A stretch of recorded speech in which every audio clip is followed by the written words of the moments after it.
जय श्री कृष्णा, राधे राधे। माघ मास की कथा। लोमा जी कहने लगे कि वो राजा पहले तो तामिश्र नामी नरक को गया, फिर अनतामिश्र नरक को गया जहाँ पर अति दुखों को प्राप्त हुआ, फिर महारोख, फिर काल शत्रुन नामी महानरक को गया, फिर मूर्छा को प्राप्त हो गया। मूर्छा से चेतना आने पर तापन और संत्रापन नामक नरक में गया। अनेक दुखों को भोगता हुआ वह प्रताप नाम के नरक को गया। तब काकोल, कुंडलपल, पूर्व मृतिका, लोहशंकु, मृत जीप आदि नरकों को होता हुआ 80 पत्थर वन में पहुंच गया। फिर लोहधारक आदि नरकों में गिर गया। भगवान विष्णु के साथ द्वेष करने के कारण वो 21 युग तक इस प्रकार भयंकर नरकों की यातना भोगता हुआ नरक से निकलकर हिमालय पर्वत पर बड़ा भारी पिचास हुआ। उस वन में वो भूखा प्यासा फिरता हुआ। उसको मेरू पर्वत पर भी कुछ खाने को न और न पीने को मिला, जिसके कारण वो पिचास घूमता हुआ एक समय पलुत प्रसरण नामक वन में जा निकला। बेहड़े के वृक्ष के नीचे वह बड़ा दुखी होकर हाय मैं मर गया, हाय मैं मर गया ऐसे शब्दों को जोर जोर से पुकारता हो और कहने लगा, भूख से दुखी मेरे जन्म का कब अंत होगा। इस पाप रूपी समुद्र में डूबते हुए मुझको कौन सहारा देगा। लोमा जी कहने लगे कि इस प्रकार वेद पाठ करते हुए देवदूती ने उसे दुख भरे वचनों को सुना और वहां पर पिशाच को देखा, जिसकी लाल डरावनी आंखें, दुर्बल शरीर, काले काले ऊपर खड़े बाल, विकराल चेहरा, काला शरीर, लंबी सी जीभ बाहर निकली हुई, बड़े होठ, लंबी जांघें, लंबे लंबे पैर, सूखा चेहरा, आंखों में पड़े गड्ढे, काले पिशाच को देखकर देवदूती ने उनसे पूछा कि तुम कौन हो और ऐसी करुणा से क्यों रो रहे हो। तुम्हारी ये दशा कैसे हुई और तुम्हारा मैं क्या उपकार करूं। मेरे आश्रम पर आ जाने से कोई भी प्राणी दुखी नहीं रहता और वैष्णव लोग अनंत से ही रहा करते हैं। सो हे भद्र, तुम अपने इस दुख का कारण जल्दी कहो, क्योंकि विद्वान मनोरथ पाने के लिए विलंब नहीं किया करते।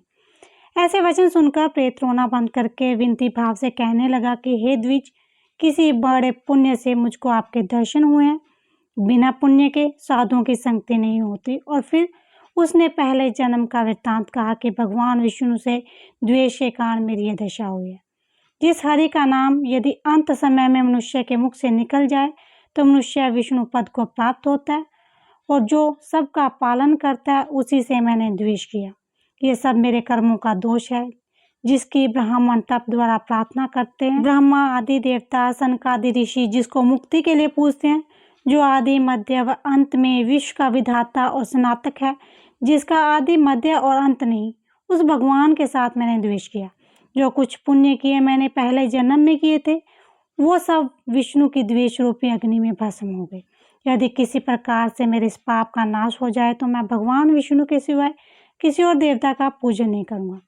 विष्णु भगवान से द्वेष करके मैंने बहुत दिनों तक नरक यातना भोगी और पिशाच योनि में पड़ा हूँ। इस समय मैं किसी अच्छे कर्म के योग से आपके आश्रम में आ पहुंचा। आपके सूर्य रूपी दर्शन से मेरे दुख समान अंधकार को दूर किया। अब आप कोई ऐसा उपाय बताइए जिससे मेरी ये पिशाच योनि दूर हो, क्योंकि सज्जन पुरुष उपकार करने में देर नहीं करते। देवदूती कहने लगे कि ये माया देवता, मनुष्य, असुर सबकी स्मृति को मोहित कर देती है, जिससे धर्म का नाश करने वाला द्वेष उत्पन्न हो जाता है। जगत में उत्पन्न करने, रक्षा करने और नाश करने वाले जो प्राणी की आत्मा है, उसे ही लोग द्वेष करते हैं।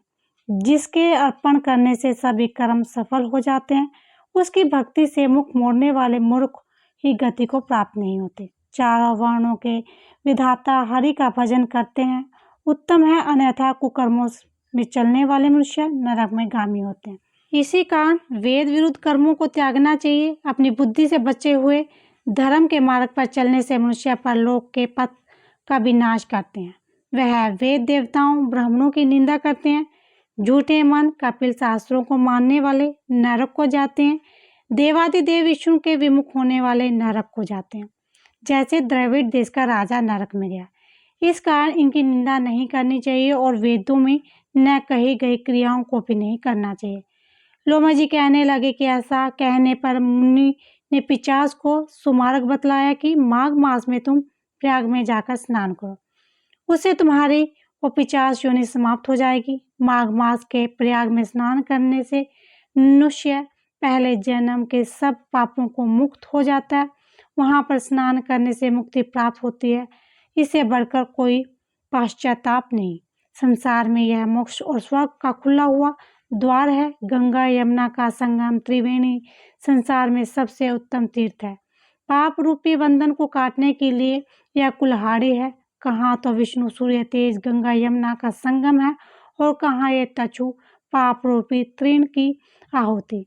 जैसे घने अंधकार को दूर करने वाला शरद का चंद्रमा चमकता है, उसी तरह संगम में स्नान करने से मनुष्य पवित्र हो जाता है। मैं तुम्हें गंगा यमुना के संगम का वर्णन नहीं कर सकता, जिसके जल की एक बूंद के स्पर्श से केरल देश का ब्रह्मा मुक्त हो गया।